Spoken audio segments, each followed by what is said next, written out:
Erin lakatabu ti pa ọkùnrin àgbẹ̀ kan nípìnlẹ̀ Ogun.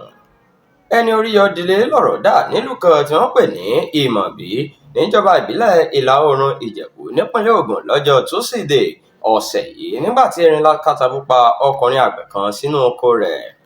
Látinú igbó ọba kan tó jẹ́ tìjọba ìpínlẹ̀ Ogun ni wọ́n sọ pé erin ọ̀hún ti sá jáde. Àtẹ̀pa ló sì fi ọkùnrin àgbẹ̀ tó wà nínú oko rẹ̀ jẹ́jẹ́ náà ṣe. Nígbà tó ń fìdí ìṣẹ̀lẹ̀ náà múlẹ̀, kọmíṣánná fún ọ̀rọ̀ igbó ọba nípìnlẹ̀ Ogun Táíwò Olúdọ̀tun sọ pé bó tilẹ̀ jẹ́ pé àwọn kò tí ì lè sọ pàtàkì ohun tó ṣokùnfà ìṣẹ̀lẹ̀ láabi ọ̀hún, síbẹ̀ àwọn òṣìṣẹ́ iléeṣẹ́ náà ti ń lọ sí Ìmọ̀bí.